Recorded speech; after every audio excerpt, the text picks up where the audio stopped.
Subscribe करें और bell दबाएं ताकि कोई खबर रह न जाए।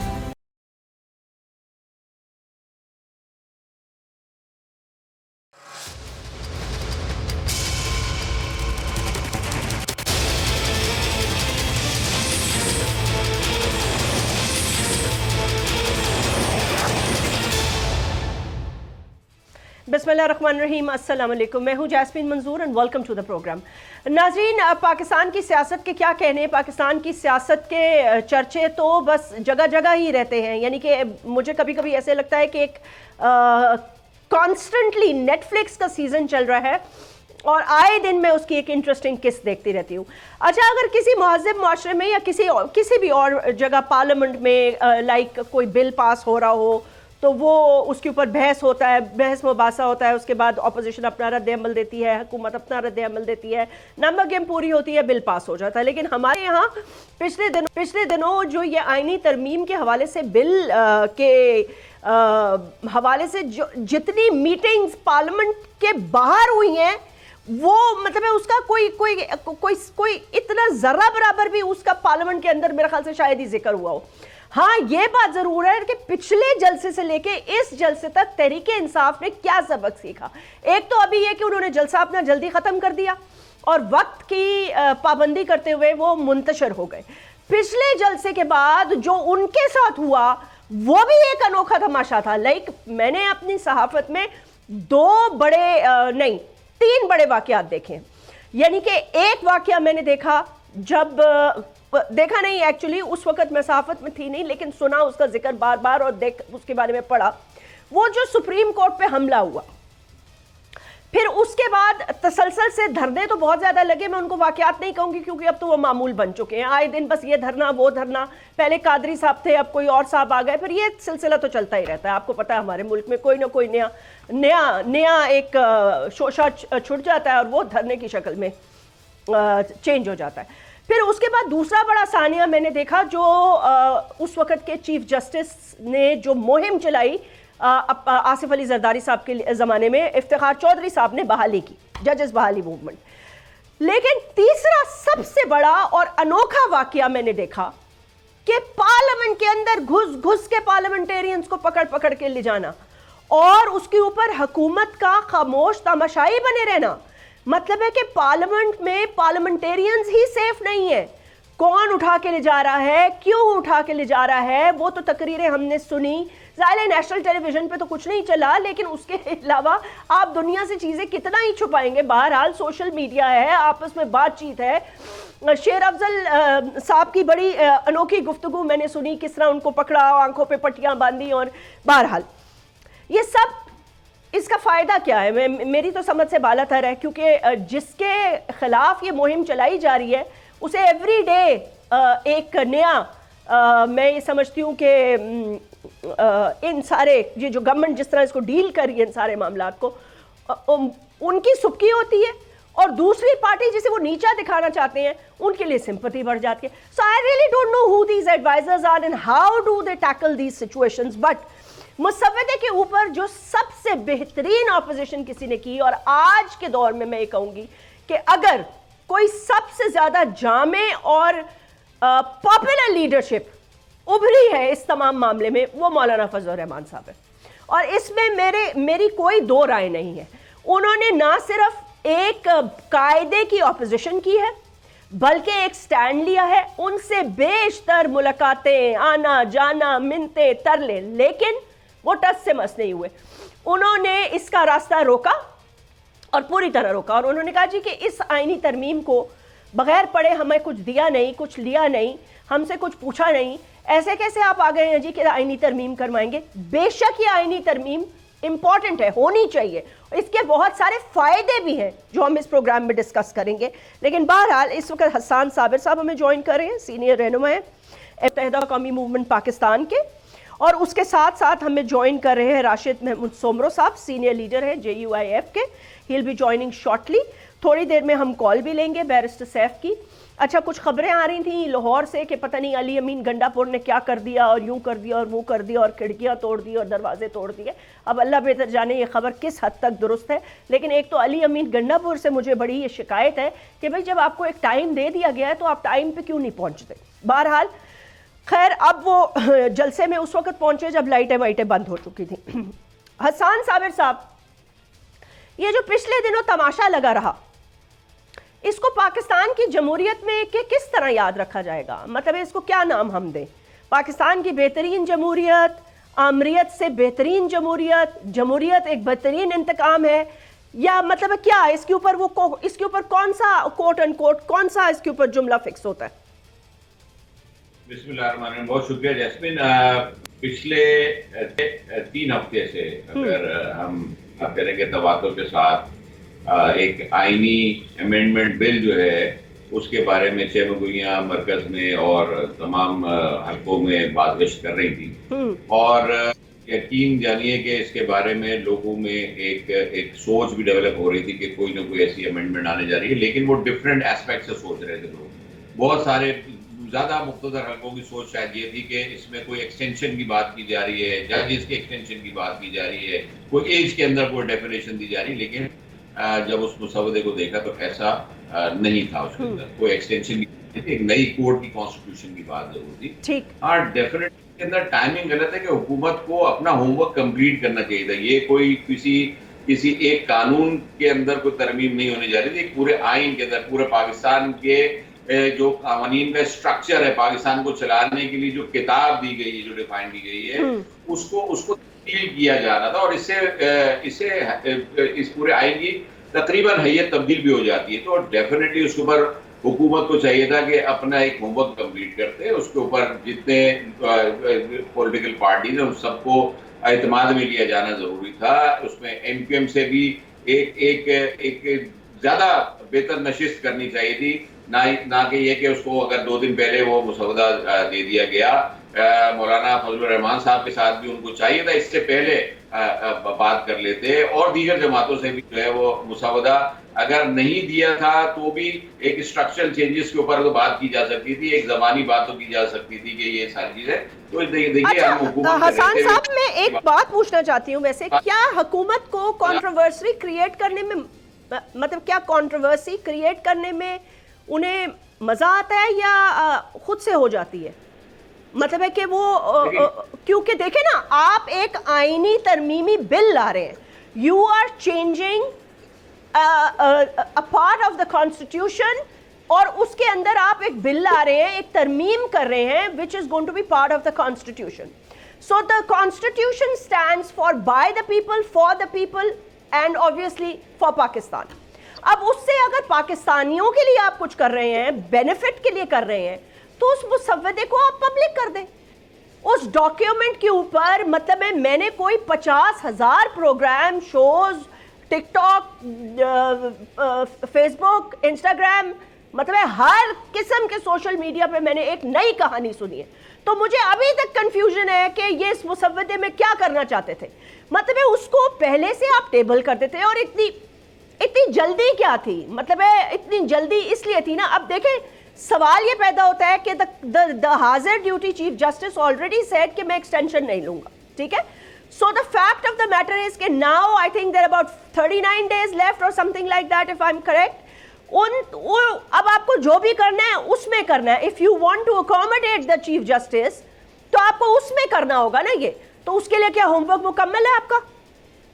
देखिए जैस्मिन, आपकी बात बहुत हद तक सही है, लेकिन इसमें एक्सटेंशन, जैसे मैंने आपको कहा, क्योंकि मुसवदा मेरे पास है जो हमारी पार्टी को दिया गया था, खालिद महमूद सिद्दीकी भाई को, क्योंकि तमाम पार्टी के पास मौजूद है, और उसमें हमारी डिस्कशन, हमारी तमाम MNAs की इसके अंदर जो MQM से ताल्लुक रखते हैं उन सबको एक जगह बिठा के हमारी पार्टी लीडरशिप ने उसके साथ डिस्कस किया। हमने उस कानून को पढ़ा भी है, उसके अंदर अपनी सिफारिशात भी दी है, हमने हुकूमत से ही बात की है, हमने उसमें मजीद तरामीम के लिए भी हमने बात की है। लेकिन चूंकि हम हुकूमत के इत्तेहादी हैं और हुकूमत के साथ हम जो है वो इस बिल के अंदर हम उस तरह से हमारी बात हाईलाइट नहीं हो रही जिस तरह से इस वक्त JUI की या किसी और जमात की हो रही है, हमने उसके अंदर आर्टिकल 140A से मुतालिक भी तरमीम के लिए अपना बिल पेश किया हुआ कि इसको इसके साथ टैग किया। जब आइन में तरमीम और रोज रोज का काम तो नहीं है, लेकिन आर्टिकल 140A को जो एलाबरेट करके पूरा उसका पार्ट बना देना चाहिए, डिवॉल्व करें। अब आर्टिकल 140A अगर कह रहा था डेवोल्यूशन ऑफ पावर्स है, जो कि लोकल गवर्नमेंट को तफवीज किया जाना चाहिए पॉलिटिकल, एडमिनिस्ट्रेटिव और फाइनेंशियल मैटर्स को, तो उसको भी डिवॉल्व कर दें इसके साथ, ताकि ये झंझट खत्म हो के एमएनए ने जाके गटर के ढक्कन नहीं लगाने, एमएनए ने जाके जो है वो सड़कें नहीं ठीक करनी, एमएनए ने जाके ना उसका काम लेजिस्लेशन करना है, नीचे डिवॉल्व करें। वो यूसी का चेयरमैन जिले का नाजिम जाके करे। हमने ये अपनी सिफारिशात रख दी, हमारा बिल भी मौजूद है, हमने भी ये चीजें सारी की है, लेकिन इसकी टाइमिंग की जो आप बात करें कि भाई ये बिल फ्लोट हो जाना चाहिए, इधर टेबल करते थे उसके बाद ओपन डिबेट करते थे, ये शायद लैकनेस थी गवर्नमेंट की। लैकनेस इज इन द सेंस कि टेबल नहीं हुआ और उससे पहले ये सारी चीजें आ गई। उसके बाद क्या हुआ, अब उसके बाद भी लोगों के हाथ में ये मुसवदा मौजूद है। लेकिन एक गुजारिश मैं करूंगा, सोशल मीडिया पे बहुत सारी जगहों पर, क्योंकि मेरे पास भी वो जब फॉरवर्ड होता है तो बहुत सारे ऐसे बिल जो कि वो बिल नहीं है, वो फेक है, वो फेक सर्कुलेशन भी है। ओरिजिनल जेन्युइन बिल डेफिनेटली आपने भी पढ़ लिया होगा, उसके अंदर कोई ऐसी एक्सटेंशन नहीं मौजूद है कि जिसमें कहा जाए कि चीफ जस्टिस ऑफ पाकिस्तान को कोई एज में रिलैक्सेशन या एक्सटेंशन दी जा रही। नई कोर्ट है, उसको डिफाइन किया फेडरल कॉन्स्टिट्यूशन कोर्ट, जिसके जज की एज जो है वो डिफाइन की गई 68 ईयर्स। उसमें कहीं नहीं लिखा कि सुप्रीम कोर्ट के चीफ जस्टिस की एज जो है वो 65 से बढ़ा के 68 कर दी जाएगी। तो अब हाँ, मैं डेफिनेटली वो आप जैसे नहीं, लेकिन हसन साहब आप कान आगे से पकड़े या पीछे से पकड़े, बात तो कान पकड़ने की हो गई ना। नहीं, ये बात ठीक है, मैं इस बात को एक्सेप्ट कर रहा हूँ और इस बात को हमने आगे भी बात गवर्नमेंट तक भी इसको की है, जो प्राइम मिनिस्टर साहब से भी इसकी बात की है कि आपकी टाइमिंग, आपका होमवर्क इनकम्प्लीट है और इसकी वजह से ये सारी प्रॉब्लम्स क्रिएट हुई है। अगर इस बिल को आप फ्लोट कर देते, टेबल कर देते और इस पे डिबेट, ओपन डिबेट रख लेते, अच्छा, तो बहुत अच्छा हो जाता। चले मैं अपना सवाल थोड़ा सा बदल देती हूँ। मुझे ये बताइए, इस आईनी तरमीम से पाकिस्तानियों को क्या फायदा है? देखिए, आप पाकिस्तानियों की अगर बात करें, हम सब रोजमर्रा के मसाइल को निपटने और उनकी दादरसी के लिए अदालत की तरफ ही देखते हैं। और अदालत के अंदर न सिर्फ सुप्रीम कोर्ट, जबकि पूरे पाकिस्तान की अगर हाई कोर्ट्स और उसके नीचे लोअर कोर्ट्स का अगर इस वक्त डिस्पोजल और उन केसेस के बारे में डिटेल इकट्ठा करें तो लाखों में। सिर्फ हाई कोर्ट के अंदर ही मोर देन 55,000 केसेस जो है वो पेंडिंग है, जिन केसेस की बारी नहीं है। मैं by profession I am a lawyer of the supreme court, मुझे मालूम है कि मेरे दूसरे केसेस तो उनकी तो बारी नहीं आ रही, उनके केसेस तो लग नहीं रहे। मुझे तो मेरा क्लाइंट भी पूछते हैं कि उनके केसेस की बारी कब आएगी। तो अगर कोई कॉन्स्टिट्यूशनल कोर्ट, एक नई कोर्ट क्रिएट की जा रही है, तो इससे कोई प्रॉब्लम नहीं है पाकिस्तान के लोगों को। नहीं, कोई problem, I think it's a good thing. लेकिन मैं आपसे यही तो कह रही हूं कि व्हाई इज इट दैट किसी अच्छी चीज को भी आप अच्छे तरीके से उसकी पब्लिसिटी नहीं कर पाते और बता नहीं पाते और उसको इतना मशकूक बना देते हैं कि जैसे पता नहीं क्या करने जा रहे हो आप लोग।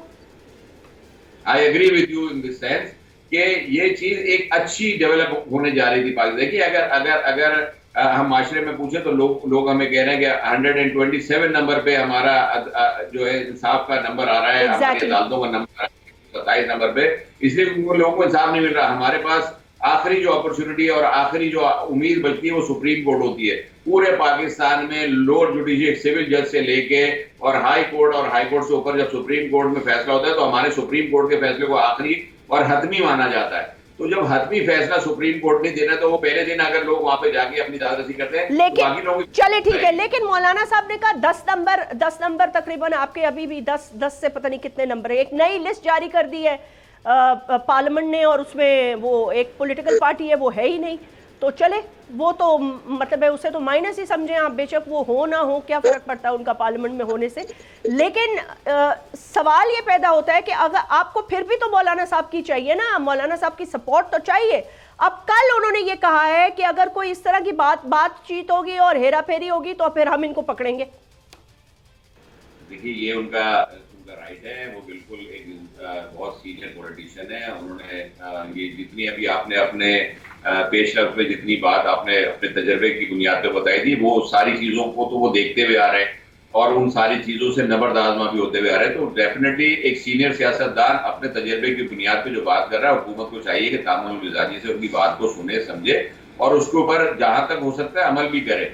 हुकूमत ने मुसवदा एक्सचेंज किया और मुसवदा एक्सचेंज करके उनसे अगर क्रॉस डिबेट अभी तक नहीं किए तो हुकूमत को चाहिए कि बात करे।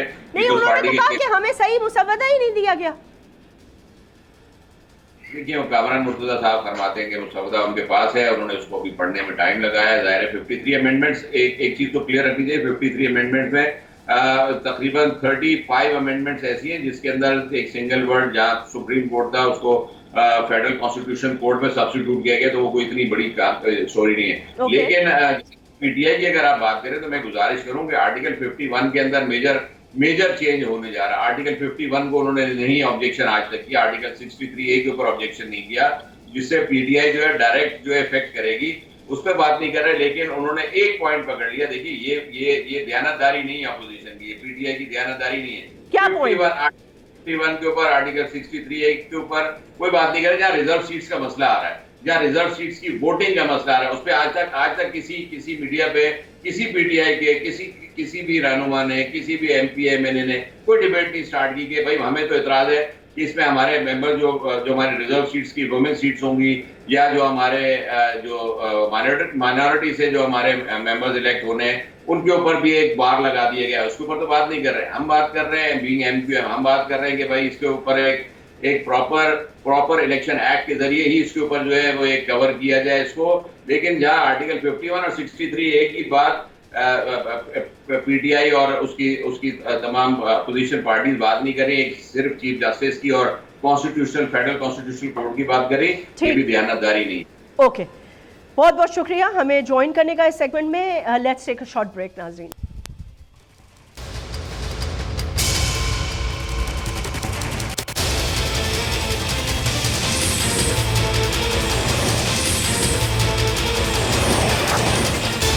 वेलकम बैक नाज़रीन। इस वक्त हमें ज्वाइन कर रहे हैं बैरिस्टर सैफ साहब, एडवाइज़र हैं चीफ मिनिस्टर केपीके के और तहरीक इंसाफ के एक सीनियर रुकन। बैरिस्टर सैफ साहब अस्सलाम वालेकुम। पहले तो ये बताइएगा, सबसे पहला मेरा सवाल ये है कि चीफ मिनिस्टर केपी किधर है इस वक्त? चीफ मिनिस्टर केपी जैस्मिन इस वक्त जलसा में मौजूद है।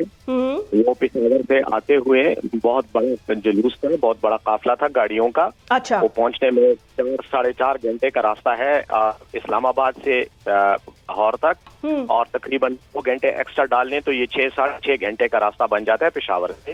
और बहुत बड़ा जुलूस लेके आ रहे थे। नेचुरली रास्ते में वो लेट हो गए, लेकिन वो तकरीबन 5 बजे उस इंटरचेंज पे पहुंच गए थे जहां से 10 मिनट की के फासले पे ये जलसा गाह थी। लेकिन वहां इन्होंने कंटेनर लगा के काला शाह काकू का इंटरचेंज बंद कर दिया था। उन कंटेनरों को हटाने में टाइम लग गया।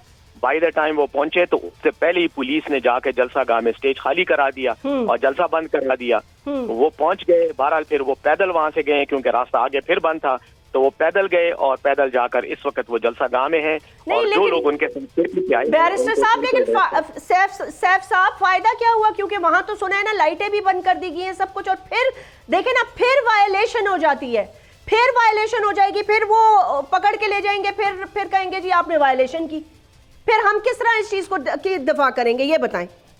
देखें, बात ये है वायलेशन जब आपका नीयत ये हो कि आपने वो ऐसा कानून या ऐसे उसूल का बनाने हैं कि जिनको तोड़ा जा सके और जिनको तोड़े बगैर कोई चारा ना रहे, तो आप मजबूर करते हैं कि वायलेशन हो। मुझे आप ये बताएं, आज तक किसी पाकिस्तान की ये 1947 से लेके आज तक जितने जलसे हुए किसी में ये कहा गया है कि आपने 6 बजे जो है या 7 बजे आपने लाइटें ऑफ करनी है? ये कोई शादी तो नहीं है ना कि वलीमे पे पाबंदी लग गई कि जी आपने 10 बजे के बाद लाइटें ऑफ कर देनी है। ये एक जलसा है, हजारों लोगों को आप बुलाते हैं। फिर आपने लाहौर से 30 किलोमीटर बाहर एक मैदान में लोगों को जमा किया हुआ है, वो वहां आए हैं।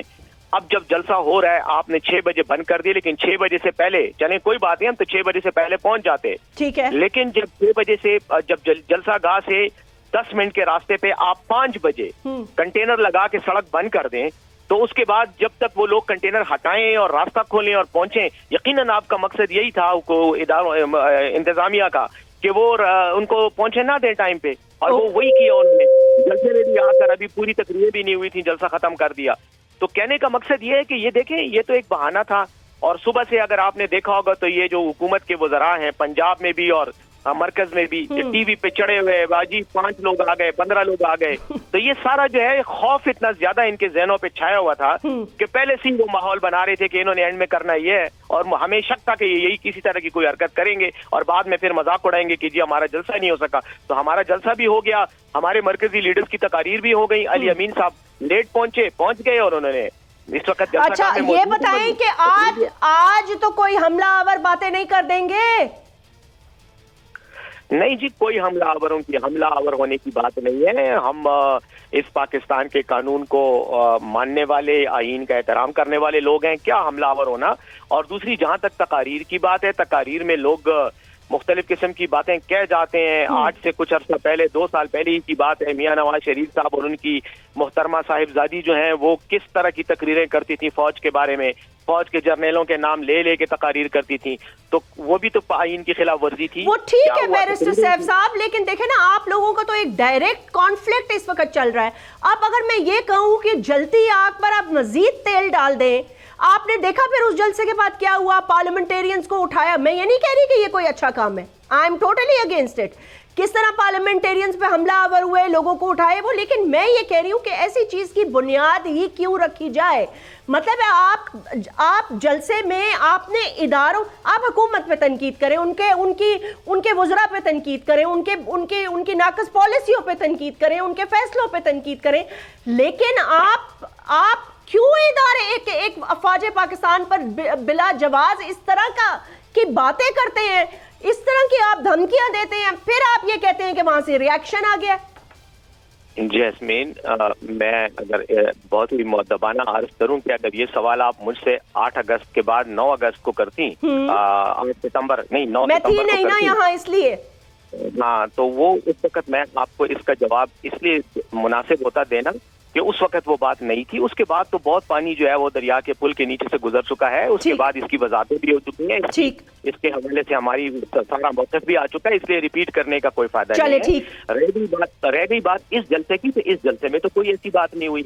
इस जलसे में तो भी हुई, बैरिस्टर गौहर ने तकरीर की, सलमान अकरम राजा ने की, हमारे बाकी लीडरशिप ने की, और आईन और कानून के मुताबिक ही बात की। लेकिन जब आपका निजाम ऐसे लोगों के कंट्रोल में आ जाए जो खुद ही कानून के तोड़ने वाले हों, जो खुद ही अरबों रुपए की चोरी की करप्शन में मुलव्वस और फिर कानून साजी करवा के पार्लियामेंट से आपको करा दें, माफ करवा दें, अपने केसेस माफ करवा दें, जो फॉर्म 47 की पैदावार हो और वो आकर वहाँ भेजे। अच्छा बैरिस्टर सैफ साहब ये बताइएगा, सॉरी कथा कलामी अफसर, ये ठीक, ये बताइएगा ये जो नया मुसव्वदा आ रहा है, अच्छा अभी जो नई लिस्ट जारी की गई है उसमें तहरीक इंसाफ का नाम ही नहीं है एज अ पार्टी, तो मैं ये कह रही हूँ कि जो नया मुसव्वदा आ रहा है उस हवाले से क्या आप लोगों को कोई मुसव्वदे की कॉपी दी गई है? आप खुद, because you are a lawyer, are you studying that, आप उसको देख रहे हैं कि उससे मुल्क और कौम को क्या फ़ायदा होगा और मतलब जुडिशरी का बोझ हल्का होगा, आप उसको किस तरह देख रहे हैं? पहली बात तो यह है कि जहां तक मुसव्वदा का ताल्लुक है, जो लोग मुसव्वदा लाने वाले हैं उन्होंने भी अभी तक नहीं देखा कि उसमें क्या लिखा हुआ है। ओके। और जहां तक ताल्लुक है हमारा, हमें तो ना पहले दिए गए और ना अब देंगे, और हम उसकी मुखालफत करेंगे क्योंकि हमें यकीन है कि इसके पीछे जो नीयत है वो ठीक नहीं है।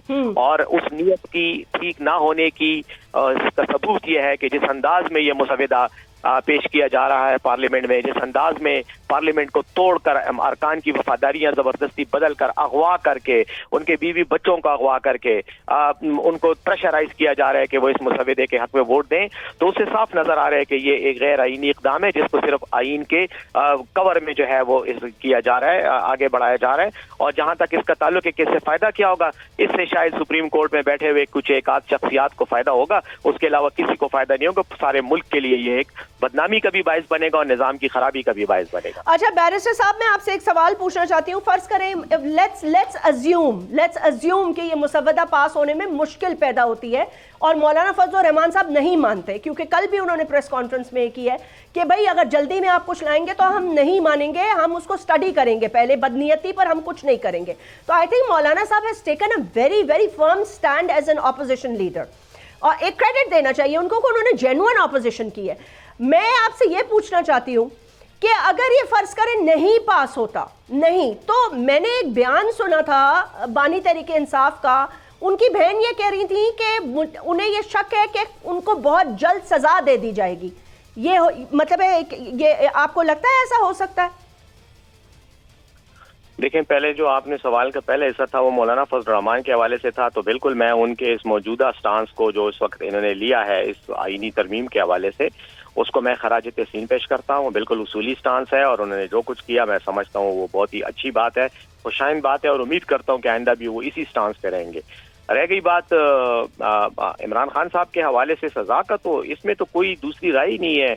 जैस्मिन के उनके खिलाफ जो केसेस बनाए गए हैं वो बेबुनियाद है और बनाए इसलिए गए हैं कि उनको जेल में रखा जाए और उनको सजा दी जाए। उनको और उनकी बेगम साहिबा को जिस तरह के लग़्व और बेबुनियाद मुकदमात में सजाएं सुनाई गई हैं, तो अदालतों में और कानूनी तौर पर तो उनका कोई जवाब नहीं है। लेकिन सुनने में आ रहा है ना कि 9 मई के हवाले से शायद कोई बड़ा फैसला ले लिया जाए। देखें, अभी तो कुछ नहीं कहा जा सकता, अभी तो सिर्फ एजम्पशंस ही हैं, कयास आराइयां ही हैं। अगर कोई ऐसा फैसला होता है तो उसको हम यकीनन सही नहीं समझेंगे और उसके खिलाफ हम अदालतों में जाएंगे और उसको चैलेंज करेंगे, और मुझे यकीन है कि ऐसा कोई फैसला नहीं होगा, लेकिन अगर हो गया तो उसको हम चैलेंज करेंगे, उसका मुकाबला करेंगे। बहुत बहुत शुक्रिया। बैरिस्टर सैफ से गुफ्तगू कर रहे थे, उन्होंने बहुत सारी बातों का जवाब दिया। कहा कि चीफ मिनिस्टर इसलिए लेट पहुंचे कि वहां पर रुकावटें लगा दी गई थी। नाज़रीन, एक ब्रेक लेते हैं और ब्रेक के बाद बात करते हैं एक एक्सपर्ट से। हाफिज एहसान अहमद साहब सुप्रीम कोर्ट के एडवोकेट हैं, वो इस मामले को कैसे देखते हैं।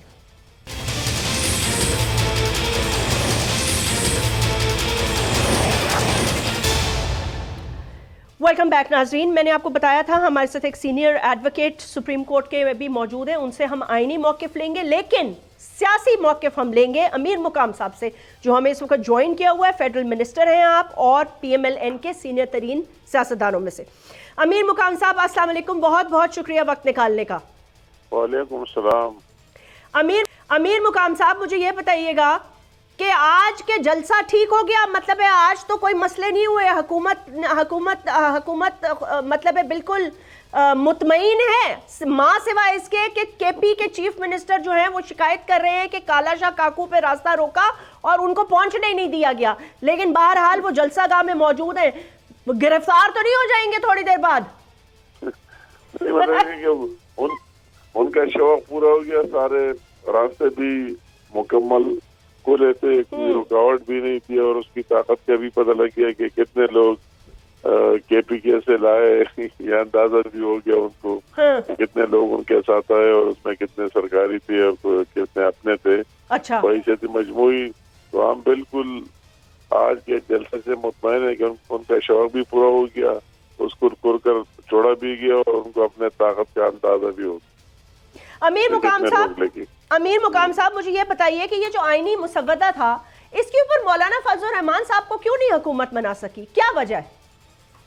ये मतलब है वो जो लोग उनके साथ मुज़ाकरात कर रहे थे उनको पता होगा कि क्या बात उनकी हुई थी और किस बात में आगे पीछे आ गया। तो ये मैं नहीं कि तो मैं इसमें डायरेक्ट इन्वॉल्व नहीं था, तो इन्वॉल्व उनको पता होगा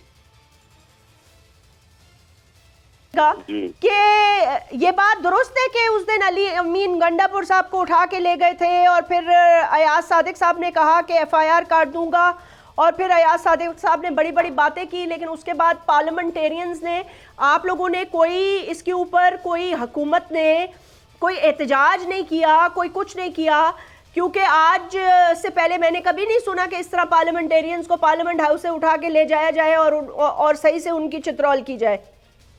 ये मतलब है कि जो जितना अली अमीन का ताल्लुक है वो तो बात तो सामने आ गई और असेंबली के फ्लोर पर भी बात हुई कि वो किन लोगों के साथ था और किधर था, वो बात तो हो गई कि किसने उठाया नहीं उठाया, वो बात सामने गई। जितने पार्लियामेंट के अंदर आने का ताल्लुक है तो जितनी भी पार्टी है, हुकूमत का हिस्सा है, अपोजिशन का हिस्सा है, सबने उनको कंडेम किया। और मैं तो स्पीकर साहब को दाद देता हूँ कि उसने माजी की रिवायत छोड़कर वो कोई कमेटी भी बनाई, उनके प्रोडक्शन ऑर्डर्स भी जारी किए, उनको प्रोड्यूस भी कर दिया पार्लियामेंट में।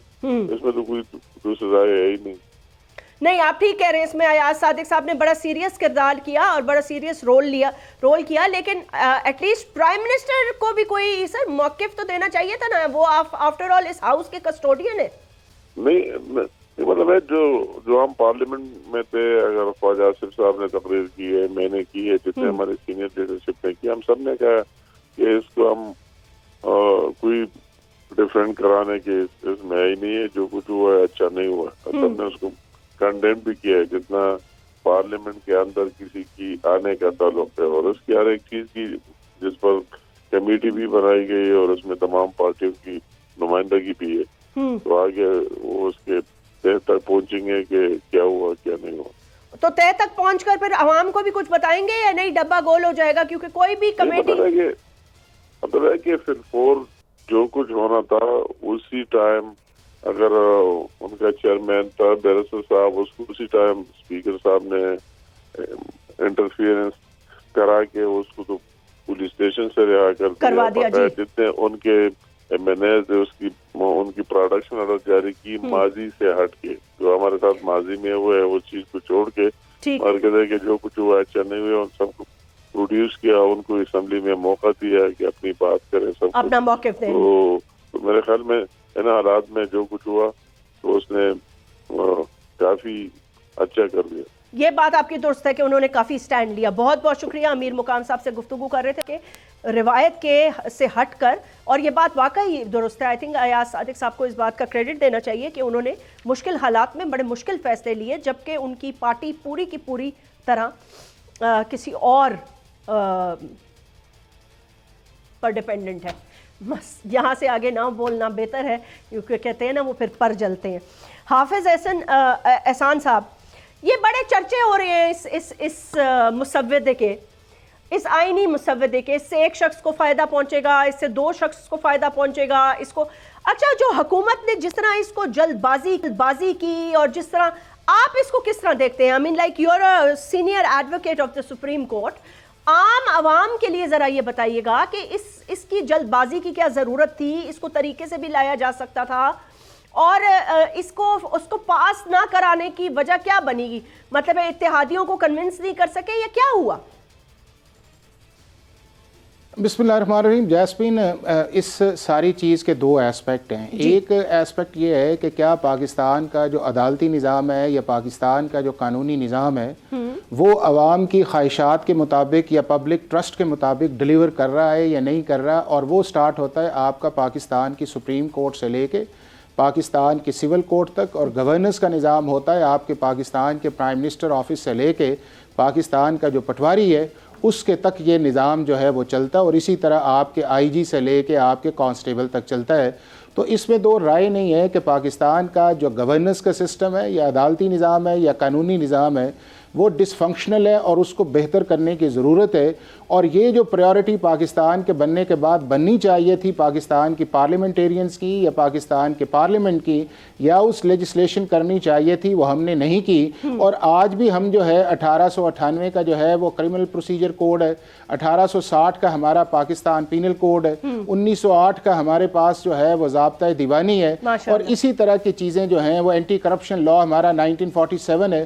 तो इसी तरह का एक जो अंग्रेज़ों का कॉलोनियल बैगेज था उसी को लेके जो एक ग़ुलाम कौम के लिए बना था उसको हमने आज़ाद कौम के ऊपर भी मुसल्लत किया। और उसी की वजह यह है कि ये सारा सिस्टम जो मुख्तलिफ टीयर्स पे चल रहा है, जिसके अंदर जो है इंसाफ उस शख्स को उसकी ज़िंदगी के अंदर या उसके होशो हवास के अंदर जनरली मिलता नहीं है। और इसलिए बनाया था कि यहाँ से चलता चलाता जो है उसने फाइनल अपील रखी थी प्रीवी काउंसिल लंदन के अंदर जाके कि लोग थक जाएं और रास्ते ही में रह जाएं और अल्टीमेटली हमारी रिट को चैलेंज न करें।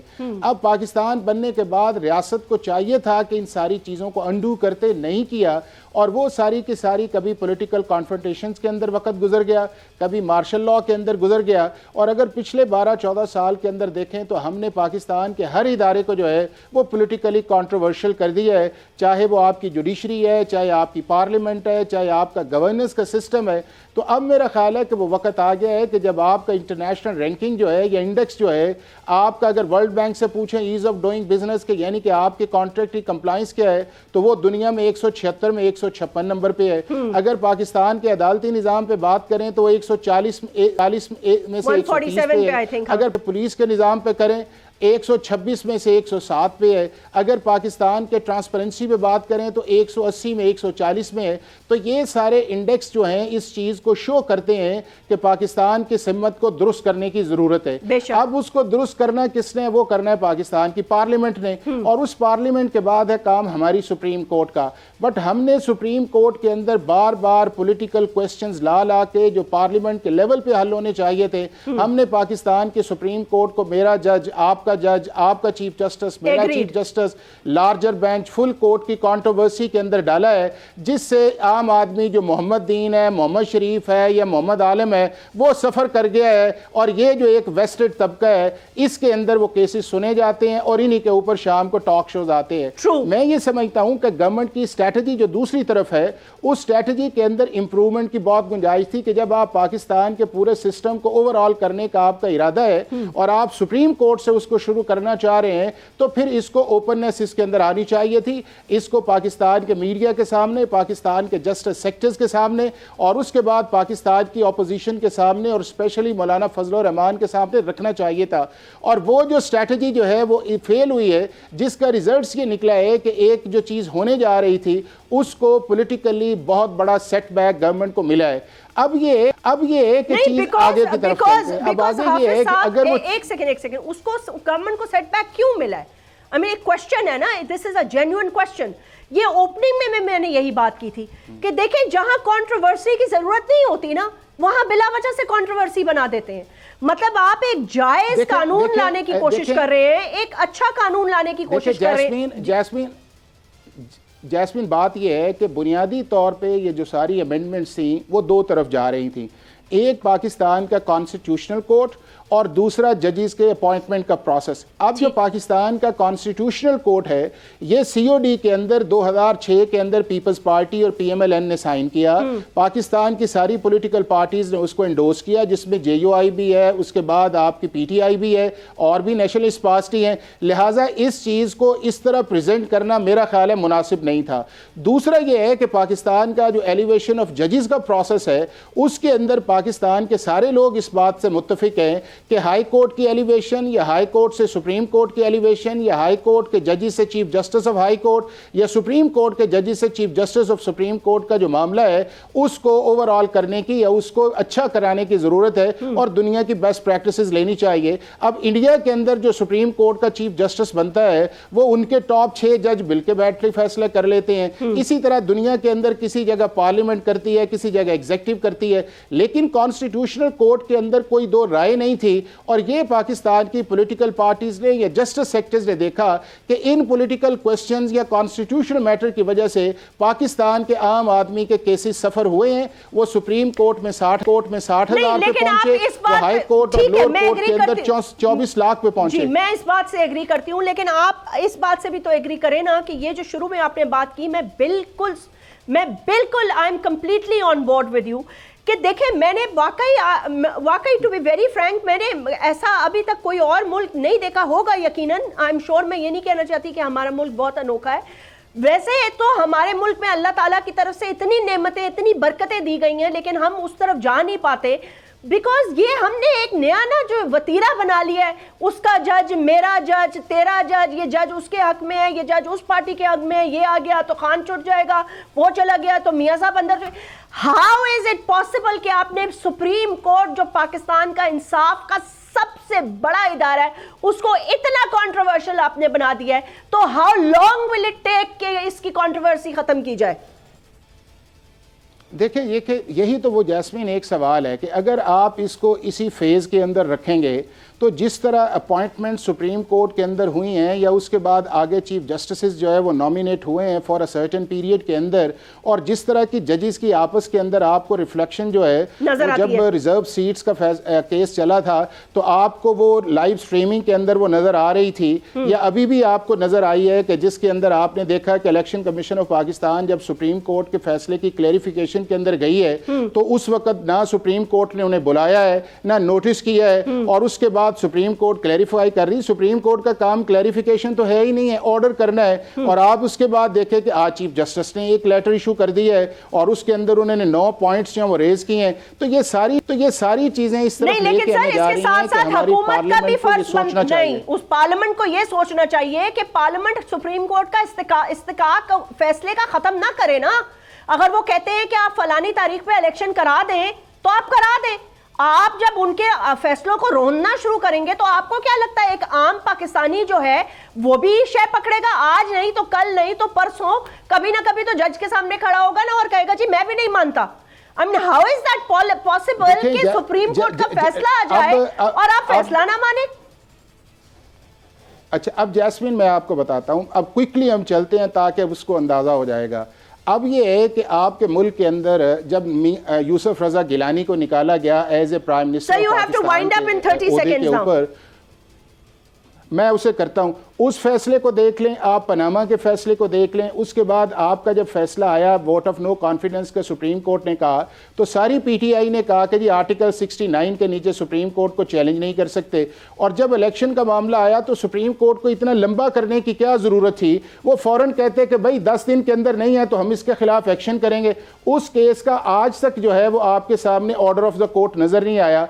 अगली जो चीज़ वो आपके आई है, आप देख रहे आर्टिकल 63A के फैसला आ गया, जो रीडिंग इनटू द कॉन्स्टिट्यूशन आया, ये री राइटिंग ऑफ द कॉन्स्टिट्यूशन है और आज तक उसका रिव्यू नहीं लगा। उसके बाद ये 12 जुलाई का जजमेंट आ गया, उसकी रीजनिंग आनी चाहिए थी, आज तक उसकी रीजनिंग नहीं आई और सुप्रीम कोर्ट क्लैरिफिकेशंस पे जा रही है। तो ये सारी चीज़ें ऐसी हैं, अल्टीमेटली इन्हीं पॉलिटिकल पार्टीज की पार्लियामेंट के अंदर प्रेजेंस है, इन्हीं बैठ के इसको रिजॉल्व करना चाहिए। ये पाकिस्तान के मुस्तकबिल के लिए, पाकिस्तान के अदालती निज़ाम के लिए बहुत ज़रूरी है कि इस मुल्क के अंदर मेजर सर्जरी रिफॉर्म की जाए। सुप्रीम कोर्ट से लेके पाकिस्तान के आम जज तक और प्राइम मिनिस्टर ऑफिस से लेके डेवोल्यूशन ऑफ पावर से लेके आपके पटवारी तक। बहुत बहुत शुक्रिया, थैंक यू वेरी मच नाज़रीन। We are going to end today's show. कल इंशाल्लाह ताला आपसे फिर मुलाकात होगी। अपना ख्याल रखिएगा। अल्लाह हाफिज।